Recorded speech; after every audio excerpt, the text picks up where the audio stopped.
Dear student, Assalamu alaikum.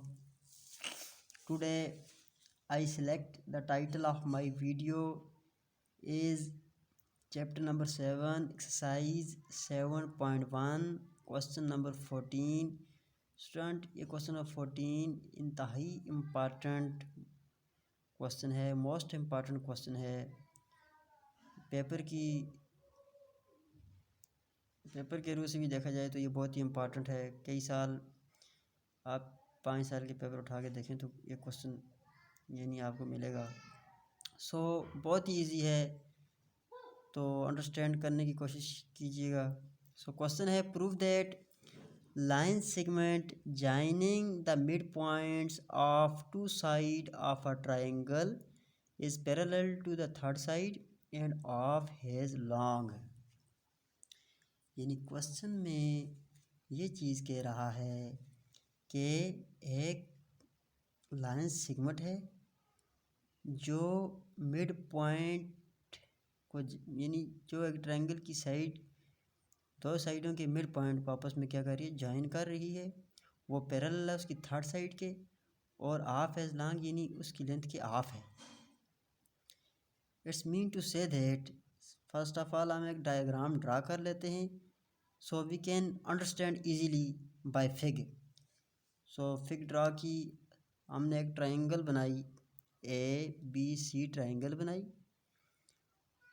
ए का position vector A रखा, B का पोजीशन वेक्टर बी रखा, सी का पोजीशन वेक्टर सी रखा। जो क्वेश्चन में था line segment joining the mid point, line segment हमने डी ई एक लाइन सेगमेंट बनाई जो जॉइन कर रही है डी को साइड ए बी के साथ और ई को साइड ए सी के साथ। और प्रूव ये करना है कि जो हमारे पास ये डी ई लाइन सेगमेंट है वो पैरेलल है बी सी यानी थर्ड साइड के। और दूसरे लफ्ज़ों में ये प्रूव करना है कि जो डी ई है ये हाफ है इस लेंथ के। तो हम इसकी सॉल्यूशन की तरफ जाते हैं। सॉल्यूशन में हमने ये लिखा, consider a triangle A B C, triangle A B C such that यानी ओ ए का पोजीशन वेक्टर मैंने ए रख लिया, ओ बी का मैंने पोजीशन वेक्टर बी रख लिया और ओ सी का मैंने पोजीशन वेक्टर सी रख लिया फ्रॉम फिग। ये जो डी है हमने लेट कर लिया, D is mid point of side A B and E is mid point of side A C. मैंने यही लिखा, let D and E be the mid point of side A B and A C respectively. अब यहाँ पे D और ई के point find करने का इशू आ रहा है। तो डी यानी ए और बी का मिड पॉइंट है तो इस पर मिड पॉइंट फार्मूला लगा लें। मिड पॉइंट फार्मूला क्या होता है, यानी x1 y1 divided by 2। It's mean कि यहाँ पे होगा ए प्लस डी, जो होगा A plus B divisible by 2 and जो हमारे पास बी होगा वो क्या हो जाएगा, ई होगा वो होगा A plus C divisible by 2। तो मैंने यही लिखा, ओ डी जो है A plus B divisible by 2 and O E is equal to A plus C divisible by 2। हमने अब फाइंड क्या करना है, देखें फाइंड हमने करना है बी सी और डी ई फाइंड करना है। जो हम कह रहे हैं कि जो डी ई लाइन सेगमेंट है वो पैरेलल है बी सी साइड के यानी थर्ड साइड के पैरेलल है। और फिर यही कह रहा है कि जो डी ई लाइन सेगमेंट है वो हाफ है एज लॉन्ग उसकी लेंथ के हाफ है। ठीक है, अब हम बी सी फाइंड कर रहे हैं। बी सी में वो ये कह रहा है कि बी सी जब फाइंड करते हैं it's mean B C vector का मतलब होता है position vector of C minus position vector of B. जब हम ये करते हैं पोजीशन वेक्टर ऑफ सी और position vector of B, already हमें पता है position vector of C is small c and position vector of B is small b. मैंने पोजीशन वेक्टर ऑफ सी की जगह सी लिख दिया, सी वेक्टर, और पोजीशन वेक्टर ऑफ बी की जगह लिख दिया बी वेक्टर। तो इसको मैंने कोई नंबर 1 का नाम दे दिया। Next we have to find D E. अब स्टूडेंट्स डी ई जिस तरह के सिमिलरली हमने बी ई सी लिखा, जिस तरह डी ई लिखा, D E position vector of E minus position vector of D. E का पोजीशन वेक्टर हम निकाल चुके हैं, A plus C divisible by 2 minus फार्मूले का, and position vector of D जो है A plus B divisible by 2। So LCM लिया, सिंप्लीफाई कर दिया, A plus C minus A minus plus minus B हो गया, ए और बी काट के, ए और माइनस ए काट के, क्योंकि ए के साथ पॉजिटिव साइन था, ए के साथ नेगेटिव साइन था।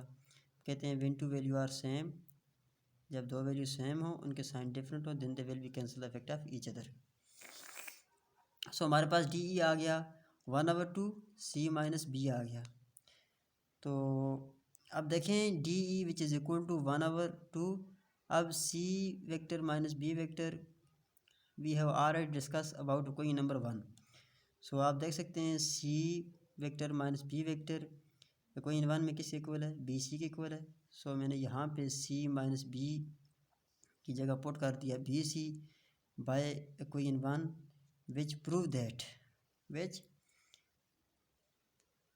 दैट डी ई पैरेलल है बी सी के, एंड दूसरे लफ्ज़ों में जब वो पैरेलल है इट्स मीन डी ई का magnitude is equal to 1/2 B of C, यानी जो हाफ की बात हुई थी, हाफ ऑफ इट्स लेंथ, तो हमने प्रूव कर दिया कि डी ई का जो मैग्नीट्यूड है 1/2 इट्स बी सी के मैग्नीट्यूड के।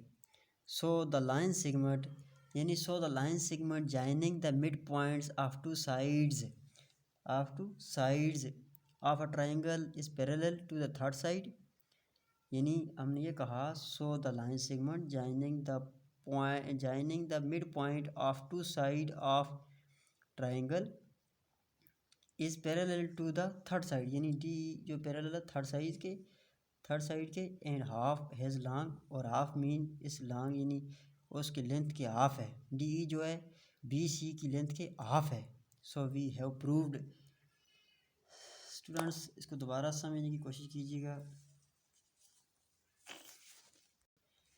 क्वेश्चन में ये था कि prove that the line segment joining the mid point of two side of triangle is parallel to the third side and of as long, यानी it's mean to say that कि एक triangle है, उसको आपने ए के साथ स्मॉल ए, B के साथ स्मॉल वेक्टर, सी के साथ स्मॉल वेक्टर आ गया। तो वो कह रहा है एक लाइन सेगमेंट है जो ट्रायंगल की साइडों को जॉइन कर रही है, तो हमने एक डी लाइन सेगमेंट ले ली और हमने कह दिया कि जो डी है वो ए बी साइड का मिड पॉइंट, डी जो मिड पॉइंट है वो ए बी साइड का, और ई मिड पॉइंट है ए सी साइड का। तो फिर हमने कहा कि यहाँ पे मसला डी और ई का बन रहा है, डी की वैल्यू हम फाइंड कर सकते हैं by using midpoint formula. So B का हम लिख दिया, यानी A plus B divisible by 2, इस तरह ए ई की जगह पुट कर दिया, A plus C divided by 2 कर दिया। तो सिंपल हमने किया, आगे हमने डी ई फाइंड किया, डी था position position vector of E minus position vector of D वो निकाला। उसके बाद बी सी था, B C position vector of C minus position vector of B निकाला। अब वो निकाल के सिंप्लीफाई करके डी ई का आंसर हमारे पास आ गया 1/2 सी माइनस बी। अब हम ऑलरेडी डिस्कस कर चुके हैं सी माइनस बी किसके इक्वल होता है, वो ऑलरेडी बी सी के इक्वल होता है। हमने कहा कोई वन जो है prove that D E parallel है बी सी के। हमने कह दिया कि डी ए पैरेलल है बी सी के, इट्स मीन कि इसका मैग्नीट्यूड हाफ होगा एज लॉन्ग है उसकी लेंथ के, यानी हाफ होगा। So the line segment joining the mid point, इन जो लाइन सेगमेंट थी जो मिड पॉइंट को जॉइन कर रही थी ट्रायंगल की टू साइड को, वो पैरेलल है उसकी थर्ड साइड के, और फिर वही बात कह रहा है कि हाफ है उसकी लेंथ की। सो विच इज़ प्रूव्ड। सो इंशाल्लाह next we have discuss about question number 15 which is the most important question. So इसी के साथ अल्लाह हाफिज़। inshallah we will meet tomorrow